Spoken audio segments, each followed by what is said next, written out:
यहाँ से जब आगे बढ़ते हैं आप तीसरे बंद की तरफ जाते हैं, और तीसरा बंद बहुत इंपॉर्टेंट है, इससे ज़्यादातर क्वेश्चंस पूछे गए हैं। तो यहाँ पर देख लीजिए कि पहला शेर लिखा है इसमें कि ए हरम कुर्तबा इश्क से तेरा वजूद, इश्क सरापा दवाम जिसमें नहीं रफ्तो बूद। शायर इकबाल मरहूम कहते हैं कि हरम कुर्तबा से मुखातब होकर कि ए कुर्तबा की मस्जिद, तेरा वजूद इश्क की मरहून मन्नत है। तुम जो यहाँ पर कायम हो, तेरा वजूद ही इश्क की बदौलत हुआ है। इश्क ही वो ताकत है जो तुझे दवाम और बका अता करती है, जो तुझे पायदार बनाती है। और इश्क ही ऐसा जज्बा है जिसमें रफ्त बूद यानी आना और जाना, पैदा होना और मिटना, इन सारी चीज़ों का तसव्वुर पिन्हा है, तसव्वुर नहीं होता। मतलब ये कि इश्क वक्ती और फ़ानी नहीं बल्कि हमेशा बाकी रहने वाली क़ुव्वत है, इसलिए तेरा वजूद सदियों बाद भी कायम है। तो इतना पहले तुझे बनाया गया लेकिन आज भी तेरा वजूद है। तो इसका मतलब ही यही है कि इश्क फ़ानी नहीं है, वो ज़वाल होने वाली शय नहीं है, बल्कि वो पायदार भी है, मुस्तहकम भी है, सबात उसके अंदर है। ये है इश्क। तो इसमें एक तो खिताब है, सनात खिताब के हरम पाक से बराह रास्त गुफ्तगू की गई है। मुराअतुन नज़ीर भी है, वजूद दवाम रफ्त बूद, ये हम माना है मुराअतुन नज़ीर। इसी तरह से सनात तकरार भी है, इश्क असर और तसलसल के लिए इस्तेमाल हुआ है। सनात इस्तिआरा भी इश्क को बका और अबदियत की क़ुव्वत के तौर पर पेश करना, ये इसमें आया है, इसीलिए इस्तिआरा भी। इसमें से एक सवाल तो इस तरह से पूछा जा सकता है कि शायर किससे मुखातब है, शायर किससे गुफ्तगू कर रहा है, इश्क से या हरम कुर्तबा से या वक्त से या खुदा से। तो गुफ्तगू हरम कुर्तबा से करता है। इसी तरह से ऑप्शन 2 में है कि शायर के मुताबिक हरम कुर्तबा का वजूद किसकी वजह से है, फ़न तामीर की वजह से या इश्क की वजह से या इबादत की वजह से या तारीख़ की वजह से, बल्कि इश्क की वजह से शायर के मुताबिक हरम कुर्तबा का वजूद बाकी है। इसी तरह से सवाल नंबर 3 है कि रफ्त और बूद का मतलब क्या है, आना और जाना, खुशी और गम, दिन और रात, हक और बातिल। तो रफ्त बूद का मतलब है आना और जाना। ये चौथा सवाल इस तरह से कि शायर ने इश्क को किस सिफत से मुत्तसिफ किया है, किस सिफत से मुत्तसिफ शायर ने इश्क को किया है, फ़ानी से, सरापा दवाम से, वक्ती से या फिर कमज़ोर से। तो सरापा दवाम से इश्क को मुत्तसिफ किया है। इसी तरह से शेर है कि रंग हो या खिश्त संग, रंग हो या खिश्त संग, चंग हो या हर्फ व सौत, मुअजज़ाए फ़न की है खूने जिगर से नमूद। बहुत बेहतरीन शेर है। शायर कहता है कि फ़न की किसी भी सूरत हो, फ़न की कोई भी सूरत हो, चाहे वो रंगो पेंटिंग की शक्ल में हो या खिश्त पत्थर की यानी तामीरात व इमारात साजी हैं, या फिर कुछ और, या फिर मौसीकी के साज़ो आवाज़ यानी चंग में, या अल्फाज़ो कलाम यानी शायरी व नस्र में, हर फ़न पारा असल में फ़नकार के खूने जिगर से जन्म लेता है। जो भी फ़न पारा है, फ़नकार जो है बहुत जिद्दोजहद करता है, कोशिश करता है, उससे वो जन्म लेता है, सामने आता है। यहाँ खूने जिगर, मेहनत, कुर्बानी, दर्द, लगन और इश्क की गहराई का दरअसल इस्तिआरा है, उसको वाज़े किया है।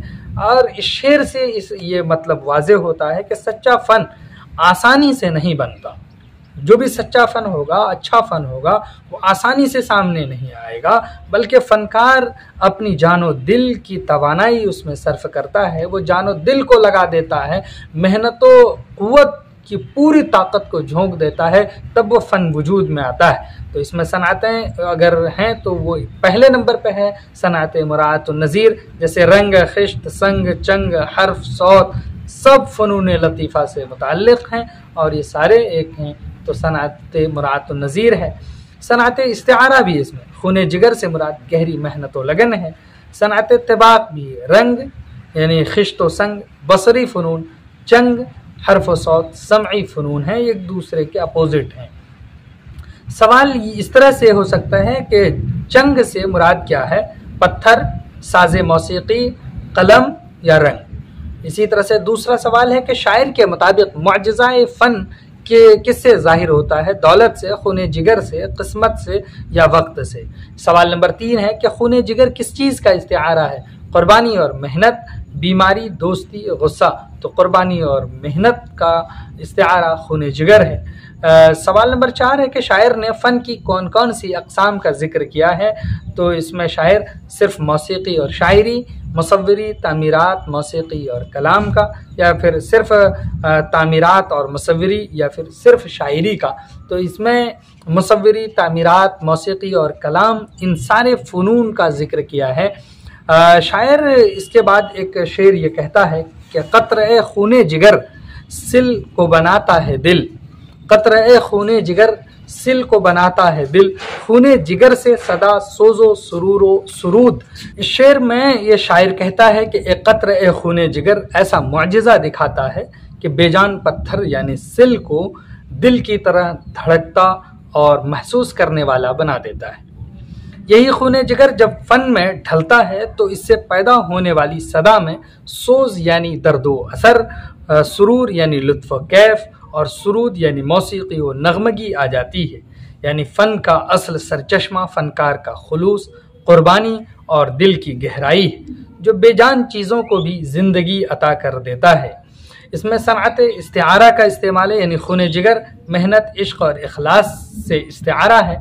इसी तरह से मुराअतुन नज़ीर भी है, सोज, सुरूर, सुरूद सब जज्बाती व मौसीक़ाती कैफियतें हैं। इसमें तशबीह है, सिल को दिल से तशबीह दी गई है। इसी तरह से सनअत तज़ाद भी है, और ये तज़ाद जुज़वी है, सोज, सुरूर, दर्द और लज्जत को बताया है। यह पे कुछ सवालात ऐसे हो सकते हैं, सिल से मुराद क्या है, दिल, पत्थर, मिट्टी या फिर पानी। तो पत्थर मुराद है। सवाल नंबर 2 है कि शायर के मुताबिक बेजान पत्थर को दिल कौन बनाता है, पानी, क़त्रे खून जिगर, दुआ या किस्मत कौन बनाता है। तो क़त्रे खून जिगर। सदा में कौन सी 3 कैफियत पैदा होती हैं, सदा में गुस्सा, मोहब्बत, नफ़रत, या फिर सोज, सुरूर, सुरूद, या फिर हंसी, रोना, चीख, ताकत, कमज़ोरी, जोश, क्या। तो इसमें सोज, सुरूर, सुरूद पैदा होते हैं। सवाल नंबर 4 ये हो सकता है कि खून जिगर यहाँ किस चीज़ का इस्तिआरा है, तो मेहनत और कुर्बानी का, या फिर बीमारी, या फिर ताकत या गुस्से का इस्तिआरा। तो किसका, मेहनत और कुर्बानी का इस्तिआरा खून जिगर है। अब इसके बाद आगे बढ़िए शेर की तरफ। तो यहाँ पर आप देखेंगे कि तीसरे बंद में ये शेर कि तेरी फ़ज़ा दिल फ़रोज़, मेरी नवा सीना सोज़, तुझसे दिलों का हुजूर, मुझसे दिलों की कुशूद। अल्लामा इक़बाल रहिमहुल्लाह कुर्तुबा की मस्जिद से खिताब करते हैं, उसको ये कहते हैं कि तुम्हारी फ़ज़ा में दिलों को रोशनी, ताज़गी और ईमान की हरारत मिलती है, जबकि मेरी नवा यानी शायरी और पैगाम में दिलों को गरमाने वाला दर्द और तड़प है। तुम दिलों में अल्लाह की याद और खुशू पैदा करती हो, और मैं अपनी नवा से दिलों के बंद दरवाजे खोल देता हूँ। मैं जो बोलता हूँ तो उससे जो दिल बंद हैं वो भी पिघल उठते हैं, और वो भी मेरी आवाज़ और सदा को सुनते हैं। बल्कि ये मुराद है, इसे यही कहा गया कि तुम्हारे पास रूहानी माहौल है, मेरे पास इश्क व शऊर की आग, और दोनों मिलकर दिलों की दुनिया को बेदार करते हैं। इस तरह से इसमें सनअत मुराअतुन नज़ीर है, सनअत इस्तिआरा है। फ़ज़ा दिल फ़रोज़ से मुराद मस्जिद कुर्तुबा का रूहानी माहौल है, वही ये मुराद है, इसलिए इस्तिआरा भी हो गए। सनअत तज़ाद भी है, दिल फ़रोज़ यानी रोशनी देना, सीना सोज दर्द पैदा करना, ये जुज़वी एक तरह से सनअत तज़ाद इसमें है। इसके अगर सवालात की अगर बात करें तो इस तरह से सवालात हो सकते हैं कि दिल फ़रोज़ का मतलब क्या है, दिल को थामने वाला, दिल को रोशन करने वाला, या दिल को तोड़ने वाला, दिल को आराम देने वाला। तो दिल को रोशन करने वाला दिल फ़रोज़ का मतलब है। इसी तरह से दूसरा है कि शायर के मुताबिक नवा में क्या खुसूसियत है, दर्द और तड़प, खामोशी, खुशी, ताकत क्या मुराद है। नंबर 3 है दिलों की कशूद से क्या मुराद है, दिलों को कुफ्ल लगाना, या दिलों को खोल देना, या दिलों को ज़ख्मी करना, दिलों को धड़काना, ये मुराद है क्या। सवाल नंबर 4 है फ़ज़ा दिल फ़रोज़ किस चीज़ की सिफत है, शायर, मस्जिद कुर्तुबा, अंदलुस की फ़ज़ा या इश्क। तो मस्जिद कुर्तुबा, फ़ज़ा दिल फ़रोज़ ये इसकी सिफत है। अब यहाँ पर एक शेर है आपके सामने, अर्शे मुअल्ला से कम सीन-ए आदम नहीं, अर्शे मुअल्ला से कम सीन-ए आदम नहीं, गर्चे कफ़े खाक की हद है सिपहरे कुबूद। ये शेर में अल्लामा इकबाल रहिमहुल्लाह ये कहते हैं कि इंसान की रूहानी अज़मत बयान वो करते हुए कि इंसान का सीना यानी दिल अर्श मुअल्ला से कम नहीं है, क्योंकि इसमें अल्लाह की मारिफत बसी हुई है, इश्क और शऊर की गुंजाइश मौजूद है। अगरचे बज़ाहिर इंसान मट्टी से बना है और उसका जिस्म ज़मीन की खाक से ताल्लुक़ रखता है और उसके लिए आसमान कबूद यानी नीला आसमान हद की मानिंद है, वहीं तक उनकी नज़र जा सकती है, वहीं तक पहुँच है उसकी, लेकिन उसकी रूहानी परवाज़ आसमान से भी बुलंद हो सकती है। ये दरअसल इंसान की ज़ाहिरी कमज़ोरी और बातिनी अज़मत का इसमें तकाबुल पेश किया गया है और इस तरह से अल्लामा इकबाल ने इंसान की अज़मत को आश्कार किया है।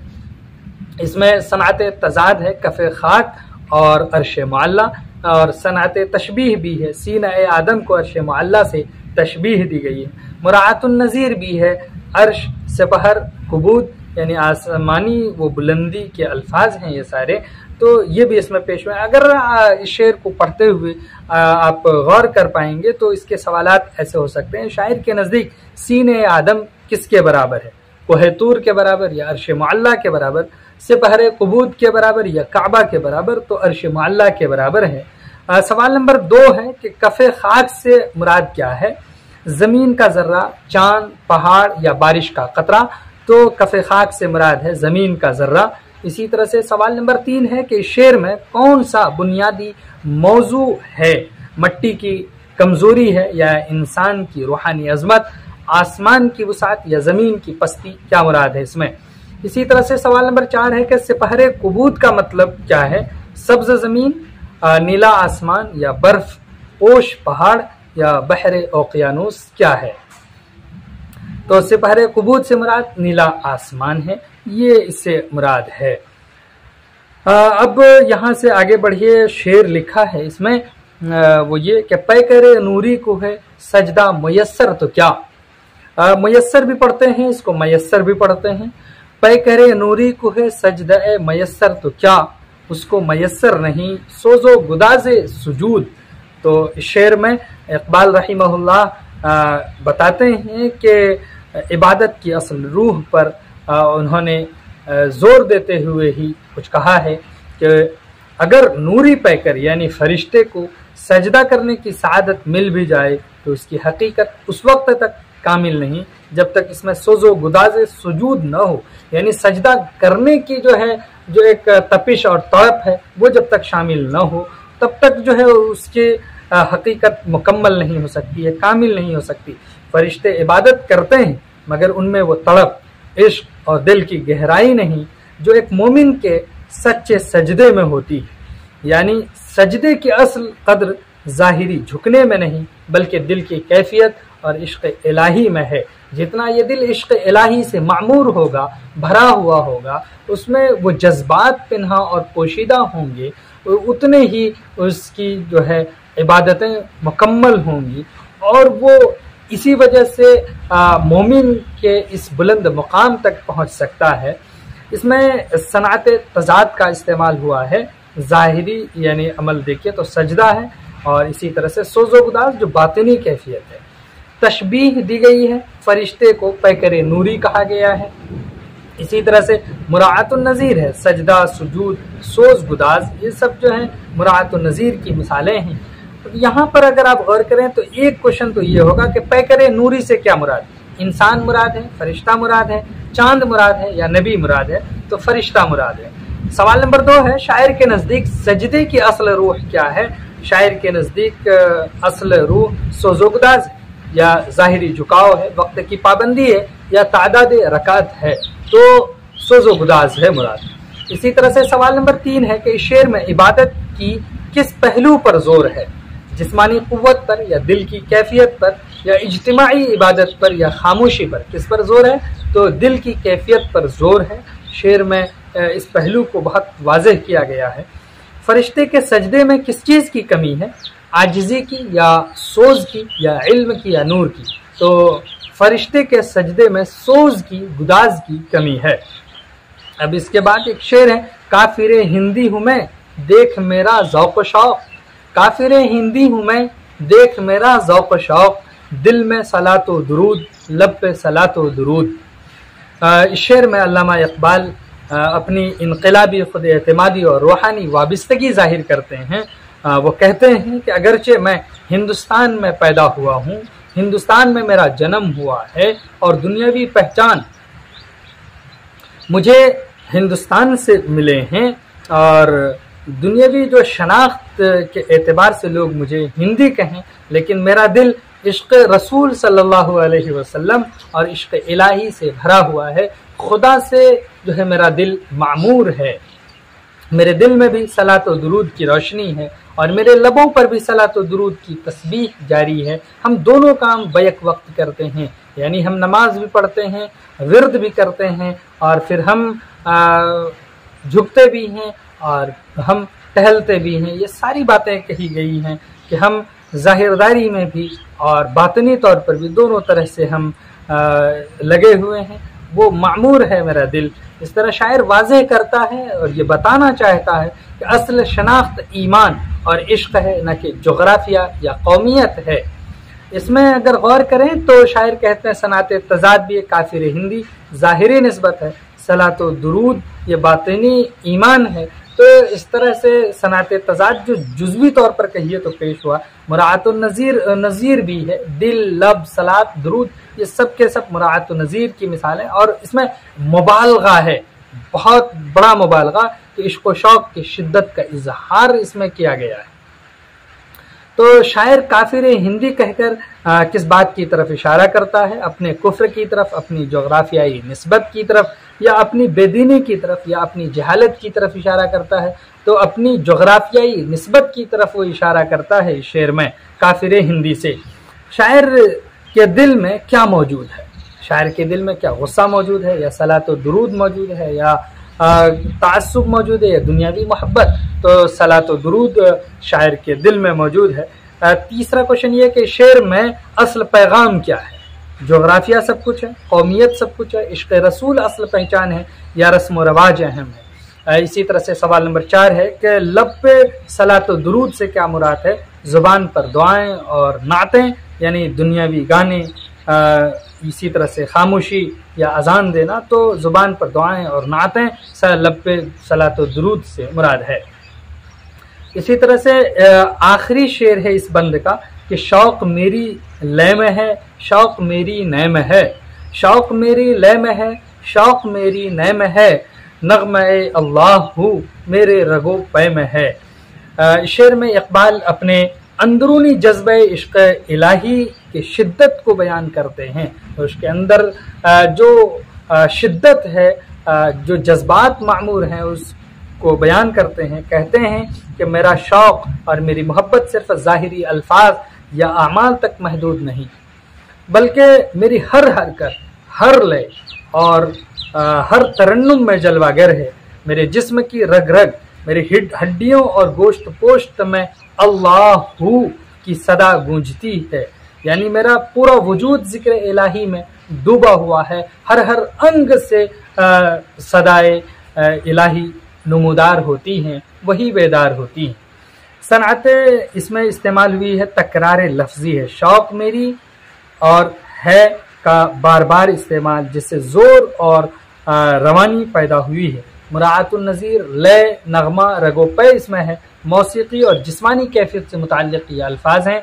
इसी तरह से इसमें मुबालगा भी है कि ज़िक्र इलाही को जिस्म की हर रग में महसूस करने का बयान, और ये मुबालगा ही है।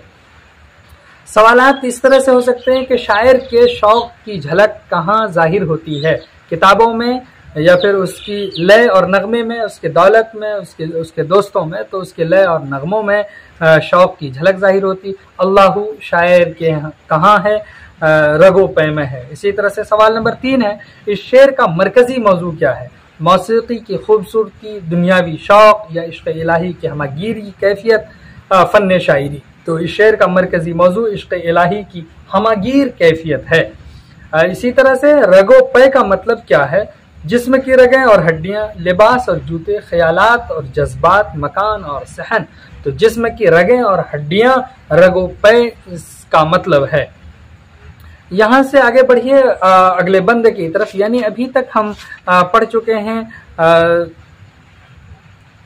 3 बंद, ये चौथे बंद हैं। और चौथा बंद इसमें शायर कहता है कि तेरा जलालो जमाल मर्द खुदा की दलील, वो भी जलीलो जमील, तू भी जलीलो जमील। बहुत इख्तिसार में हम तशरीह करते हुए निकलेंगे कि शेर में इकबाल ने हरम कुर्तबा की अजमत और हुस्न को एक बुलंद रूहानी हकीकत से जोड़ दिया है। वो कहते हैं कि तेरा जलाल यानी शकोह अजमत और जमाल यानी हुस्न ज़ेबाइश एक मर्द खुदा की दलील है। यानी जिस शख्स के दिल में ईमान, इश्क और अमल साले हो, वो तेरे वजूद से ये जान लेता है कि इमारत महज पत्थर और चूने का ढांचा नहीं बल्कि एक जिंदा रूहानी पैगाम रखती है।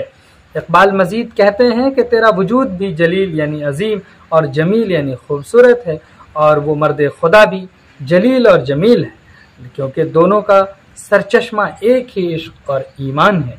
इसमें सनात मुरातुन नज़ीर है, सनात तकरार है और तशबीह इसमें मुज़मर है। तो इस तरह से इसके सवालात ये हो सकते हैं, मर्द खुदा से मुराद कौन है? सिपह सालार, वली या मोमिन कामिल, शायर या बादशाह। इसी तरह से नंबर 2 में जलाल और जमाल किस चीज़ की दलील बताए गए हैं? दौलत, मर्द खुदा, बादशाहत या शायरी। तो मर्द खुदा के जलील का मतलब क्या है? खूबसूरत, अजीम, नाजुक, कमज़ोर। तो अजीम मुराद है। इसी तरह से शेर में किस सनात का इस्तेमाल हुआ? सनात तलमीह, मुरातुन नज़ीर, सनात इहाम या सनात तबाब। इस तरह से आगे बढ़िए। शेर है कि तेरी बिना पाईदार, तेरे सुतूं बेशुमार, शाम के सहर में हो जैसे हुजूम नखील। इकबाल ने मस्जिद कुर्तबा की अजमत और मजबूती को बयान किया है। वो कहते हैं कि तेरी बुनियाद यानी बिना नहायत मजबूत और देरपा है, और तेरे सुतून इतने ज़्यादा हैं कि गोया शाम यानी शाम व अरब के इलाके से मुराद हैं कि वसी सहरा में खजूर के दरख्तों का हुजूम है। ये तशबीह न सिर्फ सुतूनों की कसरत को बताती हैं बल्कि तरतीब को जाहिर करती है, बल्कि अरबी तहजीब की खुशबू भी पेश करती है। बल्कि अरबी तहजीब की जो खुशबू है वो इससे आश्कार होती है, क्योंकि खजूर का दरख्त अरबी तमद्दुन की अलामत भी है। इसमें सनात तशबीह भी है, मुरातुन नज़ीर है, यानी सुतून, बिना, सहरा, नखील सब तामीर या मंजर से मुताल्लिक अल्फाज हैं। हुस्न तालील भी है इसमें, यानी सुतूनों की कसरत को खजूर के हुजूम से जोड़ दिया गया है। तो हम आपके सामने इस किताब से कुछ सवालात पेश कर रहे हैं 4 इस शेर के। सुतूनों को किस चीज़ से तशबीह दी गई है? पहाड़ों से, खजूर के दरख्तों से, या फिर मीनारों से, या जंगल से। इसी तरह से दूसरा है कि नखील का मतलब क्या है? नखील का मतलब नखलिस्तान है, या खजूर का दरख्त है, या दरिया है, या फिर सब्जाजार है, क्या मतलब है? सवाल नंबर 3 है कि शाम को सहरा का जिक्र किस लिए किया गया है? तो अरबी तहजीब और मंजर की याद दिलाने के लिए, या फिर मौसम बयान करने के लिए, इसी तरह से शायरी का अंदाज बदलने के लिए, या फिर वक्त बताने के लिए। और चौथा सवाल कि शेर में कौन सी सनात बदी नुमायां है? कौन सी सनात तजाद है, या सनात तशबीह है, या सनात तलमी है, या सनात ईहाम है? कौन सी तलमी बहुत ज़्यादा नुमायां है, वाज़ेह है? तो यहाँ पर हम पहुँचे। अब उसके बाद लिखा है कि तेरा मनारे बुलंद जलवा गहे जिब्राईल, मिट नहीं सकता कभी मर्द मुसलमा के है, उसकी अजानों से फाश सिर्रे कलीम व खलील। तो अभी हम आपके सामने हुजूम नखील तक पढ़े। तेरे दरो बाम पर वादिये ऐमन का नूर, तेरे दरो बाम पर वादिये ऐमन का नूर, तेरा मनारे बुलंद जलवा गहे जिब्राईल। ये शेर है यहाँ पर मेरे सामने। ये शेर मस्जिद कुर्तबा के तक़द्दुस और रूहानी अज़मत को बयान करता है। इकबाल रहिमहुल्लाह कहते हैं कि तेरे दरवाज़ों और छतों पर वादिये ऐमन का नूर छाया हुआ है, यानी वही नूर जो हज़रत मूसा अलैहिस्सलातु वस्सलाम पर तूरे सीना में जलवागर हुआ था। तेरा बुलंद मनारा गोया जिब्रील की जलवागाह है, जहाँ फरिश्तों का नूरानी फैज़ान उतरता है। ये दोनों तशबीहें और मस्जिद के नूरानी माहौल रूहानी जलाल और आसमानी निस्बत को वाज़ेह करती हैं, बयान करती हैं, बताती हैं। इसमें सनात तलमी है। वादी ऐमन से मुराद वो मकाम हज़रत मूसा अलैहिस्सलाम को जहाँ पर नबूवत मिली थी और एक वाक़ई की तरफ इशारा कर दिया, इसलिए ये सनात तलमी और बहुत वाज़ेह। इसमें तशबीह है, मस्जिद के मनारे को जिब्रील के जलवागाह से तशबीह दी गई है। मुराअतुन नज़ीर भी है इसमें कि नूर, जलवा, वादी, मनारा सब नूरानियत और रूहानियत से जुड़े अल्फाज हैं। सवाल नंबर 1 है कि वादी ऐमन का ताल्लुक किस नबी से है? हज़रत ईसा, हज़रत मूसा अलैहिस्सलाम, हज़रत इब्राहीम, हज़रत यूसुफ अलैहिस्सलाम। तो हज़रत मूसा अलैहिस्सलाम से है। नंबर 2 है कि शायर ने मनारे को किसकी जलवागाह कहा है? मिकाईल अलैहिस्सलाम, हज़रत जिब्रील अलैहिस्सलाम, इसराफील अलैहिस्सलाम या इज़राईल अलैहिस्सलाम। तो हज़रत जिब्रील अलैहिस्सलाम की तरफ की जलवागाह की तरफ इशारा किया है। शेर में कौन सी सनात बदी नुमाया है? सनात तजाद या फिर सनात तलमी या सनात इहाम या सनात मुबालगा? सनात तलमी है। दरोबाम से क्या मुराद है? दरवाजे और छत, फर्श और सुतून, किताब और कलम या फिर दरख्त और बाग? तो इसमें दरवाजे और छत मुराद है। इसी तरह से यहाँ पर शेर है कि मिट नहीं सकता कभी मर्द मुसलमा के है, मिट नहीं सकता कभी मर्द मुसलमा के है, उसकी अजानों से फाश सिर्रे कलीमो खलील।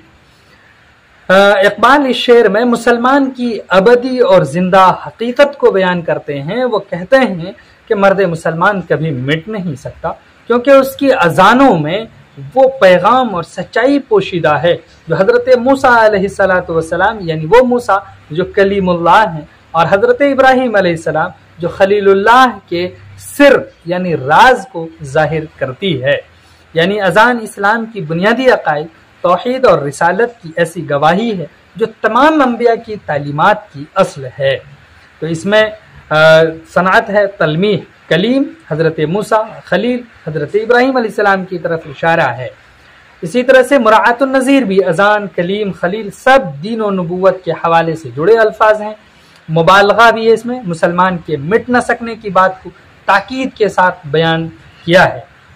इसके मारूजी सवालात इस तरह से हैं कि कलीम से मुराद कौन है? हज़रत मूसा, हज़रत ईसा, हज़रत इब्राहीम, हज़रत यूसुफ। तो कलीम से मुराद हज़रत मूसा हैं। इसी तरह से खलील किनको कहा जाता है? हज़रत मूसा, हज़रत ईसा, हज़रत इस्माईल, हज़रत नूह। तो हज़रत इब्राहीम अलैहिस्सलाम को खलील कहा जाता है। नंबर 3 है कि शायर ने अजान को किस बात का राज फाश करने वाला कहा है? इल्मो अदब, कलीम व खलील का सिर, जंगो जदाल, दुनियावी हुकूमत। तो कलीम व खलील का सिर के राज को फाश करने की बात अजान को कहा है। इसी तरह से शेर का मरकजी ख्याल क्या है? मुसलमानों की कमज़ोरी, मुसलमान की अबदी बका, मस्जिद की तामीर, मक्का की फतह। तो मुसलमान की अबदी बका इस शेर का मरकजी ख्याल है, यानी मिट नहीं सकता कभी मर्द मुसलमा के है। इसकी अजानों से फाश सिर्रे कलीम व खलील, अबदियत की तरफ इशारा कर दिया। इसी तरह से ये शेर है इस बंद में कि उसकी ज़मीन बेहुदूद, उसका उफ़ुक़ बेसुगूर, उसकी ज़मीन बेहुदूद, उसका उफ़ुक़ बेसुगूर, उसके समंदर की मौज, दिजला ओ दन्यूब व नील। ये शेर इकबाल के बहुत ही बेहतरीन हैं जो ज़बरदस्त रूहानी मर्द मोमिन के सल्तनत की वसाअत को बयान करते हैं। रूहानी सल्तनत को बयान करते हुए इकबाल ये कहते हैं कि इसकी ज़मीन की कोई हद नहीं और उसके उफ़ुक़ यानी आसमानी हुदूद का कोई किनारा नहीं है। इसी तरह से उसके समंदर की मौजें दिजला, दन्यूब और नील जैसे बड़े दरिया हैं, यानी उसकी फ़िक्री और रूहानी ताकत दुनिया के हर खित्ते और तहजीब की फ़िक्री और रूहानी ताकत हैं और हर खित्ते और तहजीब पर असर डालती हैं। ये मुसलमान की आलमगीर क़ियादत और इस्लाम की आफाकियत की अलामत है जिसको इकबाल ने पेश किया है इस शेर में। तो इस शेर में सनात मुबालगा है, ज़मीन आसमान को बेहदो बेकनार बयान करना। इसी तरह से तशबीह है इसमें, मुसलमान के समंदर की मौजों को मशहूर दरियाओं से तशबीह दी गई है। तलमीह भी है, दरिया दिजला का इराक़, दन्यूब यूरोप और नील मिस्र, मुख्तलिफ तहजीबी मराकिज़ की तरफ इशारा किया है। इसी तरह से मुराअतुन नज़ीर में ज़मीन, उफ़ुक़, समंदर, मौज, दरिया सब फितरत और जोग्राफिया से मुताल्लिक़ अल्फाज हैं, इसलिए मुराअतुन नज़ीर भी है, बहुत इम्पॉर्टेंट है। उसके बाद देखिए इस बंद का ये शेर के उसके ज़माने अजीब, उसके फसाने गरीब, उसके ज़माने अजीब, उसके फसाने गरीब, अहद कुहन को दिया उसने पयाम रहील, उसने पयाम रहील दिया है। क्या इस शेर में अल्लामा इकबाल ये कहते हैं कि मुसलमान की तारीख़ साज क़ुव्वत और इनक़लाबी पैगाम को बयान करते हुए कि मुसलमान के ज़माने यानी अदवार हयात अजीब हैं, उसके फसाने यानी वाक़यात और कारनामे हैरत अंगेज़ और मुनफरिद हैं। उसने पुराने अहद और जुमूद ज़दा रिवायात को अलविदा कहकर पयाम रहील दिया, यानी दुनिया को तरक्की, तब्दीली और नई रूहानी ज़िंदगी का पैगाम पहुँचाया। ये इशारा इस्लाम के ज़ुहूर और उसके ज़रिए आने वाली तहज़ीबी और फ़िक्री बेदारी की तरफ।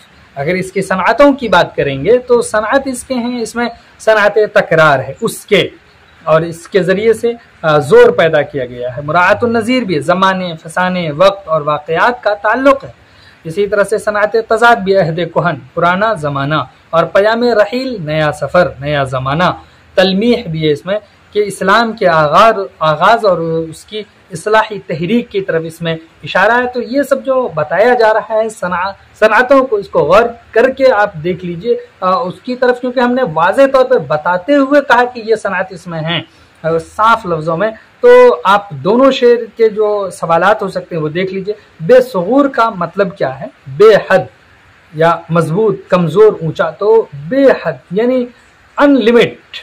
इसी तरह से शायर ने कौन से दरिया का जिक्र किया है? सिंध, नील और तेमिज। इसी तरह से दजला, दन्यूब, नील। इसी तरह से नील, जैहून, फुरात, गंगा, नील, दजला। तो इसमें ऑप्शन बी होगा कि दजला, दन्यूब और नील का जिक्र किया है। इस शेर में मुसलमान की किस खुसूसियत का बयान है? जंगी ताकत, रूहानी और फिक्री वसाअत, तिजारती महारत, फ़नून लतीफ़ा। उफ़ुक़, उसका उफ़ुक़ बेसगूर का मतलब क्या है? उसका आसमान मजबूत है, उसकी सरहदें खुली हैं, उसका रंग नीला है, उसका सूरज नहीं डूबता। इसमें मुराद है कि उसकी सरहदें खुली हैं। इसी तरह से अगले शेर के जो सवालात हैं वो ये कि पयाम रहील का मतलब क्या है? खुशी का पैगाम, रुखसती का पैगाम, या फिर फतह की खबर या दोस्ती का पैगाम? तो रुखसती का पैगाम पयाम रहील से मुराद है। इस शेर में मुसलमान की कौन सी खुसूसियत बयान हुई है? किसमें?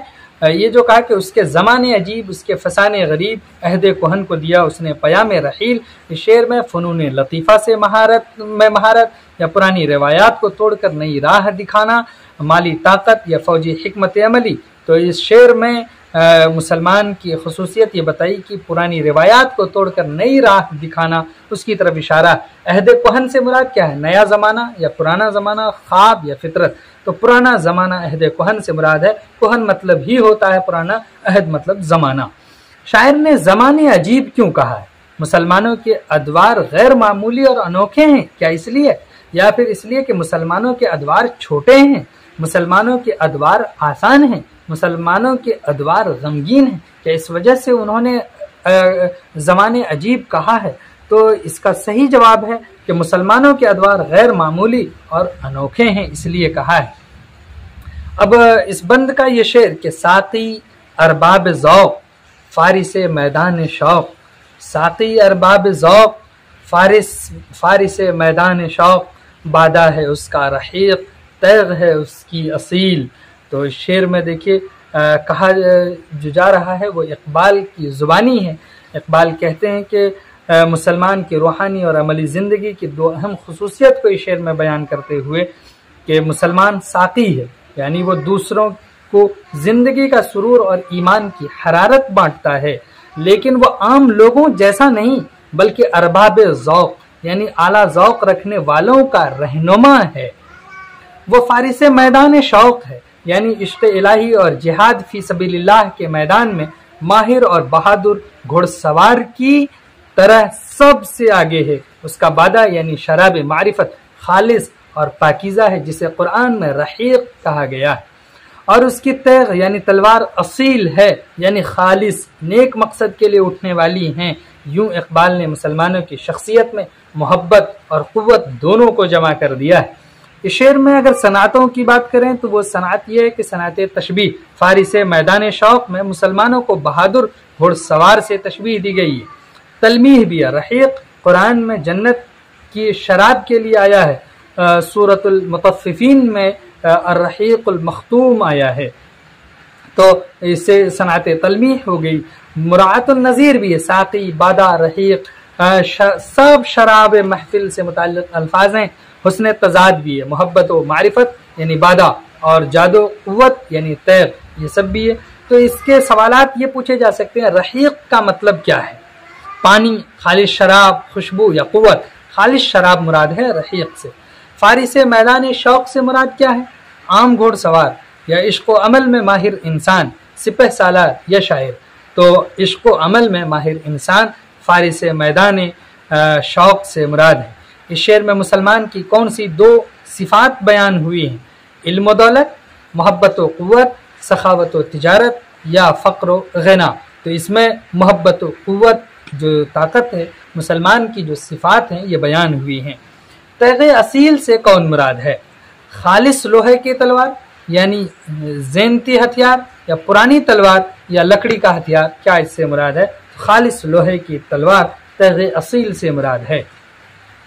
इसी तरह से इस बंद का ये आखिरी शेर है कि मर्द सिपाही है वो उसकी ज़रह ला इलाह, मर्द सिपाही है वो उसकी ज़रह ला इलाह, साये शमशीर में उसकी पनाह ला इलाह।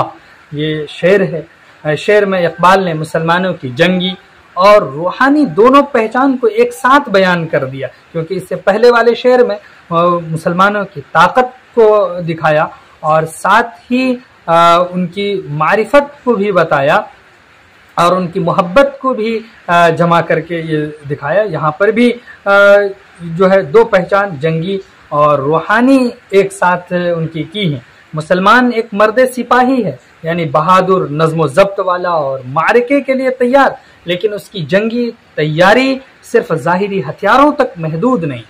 उसकी असल ज़रह जंग में पहनी जाने वाली हिफाजती बख्तर यानी कलीमा ला इलाहा इल्लल्लाह है, यानी उसका तहफ़्फ़ुज़ ईमान से है, न कि सिर्फ फौलाद से। इसी तरह उसकी पनाह भी तलवार के साए में नहीं, बल्कि अल्लाह की वहदानियत पर कामिल ईमान में है। ये वो जज्बा है जो उसे मैदान जंग में भी खौफ से आज़ाद रखता है। जहाँ पर मौतें देखी जाती हैं, लेकिन वहाँ पर भी दिल लरजते नहीं हैं, पाँव कांपते नहीं हैं, पीछे हटने को तैयार नहीं होते हैं।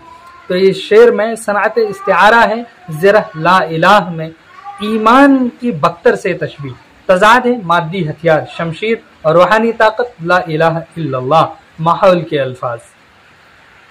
इसी तरह से मुराअतुन नज़ीर, सिपाही, ज़रह, शमशीर सब जंगी माहौल के अल्फाज हैं। इसी तरह से तकरार भी इसमें ला इलाह दोनों मिसरों में ज़ोर और तासीर बढ़ाने के लिए है। और इस शेर के अगर आप देखें मारूजी सवालात, तो ज़रह का मतलब है तलवार, हिफाजती बख्तर कमान या फिर ढाल। तो हिफाजती बख्तर ज़रह से मुराद है। इस शेर में मुसलमान की असल हिफाजत किस चीज़ से बताई गई है?